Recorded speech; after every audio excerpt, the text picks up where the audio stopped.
अपूर्णांकाचे प्रकार बघणार आहोत। अपूर्णांकाच्या प्रकारामध्ये पहिला प्रकार आहे समच्छेद अपूर्णांक। समच्छेद अपूर्णांक ज्या अपूर्णांकाचा छेद समान असतात, ज्या अपूर्णांकाचे छेद समान असतात अशा अपूर्णांकाला काय म्हणतात? समच्छेद अपूर्णांक असे म्हणतात। लक्षात राहील।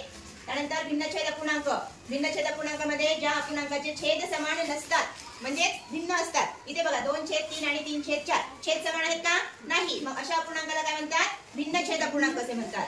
त्यानंतर तिसरा प्रकार आहे आपला अंशाधिक अपूर्णांक। अंशाधिक अपूर्णांक म्हणजे अपूर्णांकामध्ये दोन भाग असतात, अंश आणि छेद। ज्या अपूर्णांकाचा अंश मोठा असतो कोणापेक्षा? छेदापेक्षा अंश मोठा असतो अशा अपूर्णांकाला काय म्हणतात?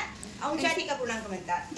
चौथा प्रकार आहे छेदाधिक अपूर्णांक। छेदाधिक अपूर्णांकामध्ये अंशापेक्षा छेद मोठा असतो अशा अपूर्णांकाला काय म्हणतात? छेदाधिक अपूर्णांक। इथे पहा 1/3 छेद मोठा आहे, 2/7 इथे सुद्धा छेद मोठा आहे आणि 4/9। आता पाचवा अपूर्णांक आहे आपला पूर्णांकयुक्त अपूर्णांक। अशा प्रकारच्या अपूर्णांकामध्ये म्हणजे पूर्णांकयुक्त अपूर्णांकामध्ये एक संख्या पूर्णांक असते आणि दुसरा भाग जो असतो तो काय असतो? अपूर्णांक असतो। मग इथे पहा 2.1/2। ज्या अपूर्णांकामध्ये 2 ही संख्या काय आहे? पूर्ण संख्या आहे आणि 1/2 हे काय आहे?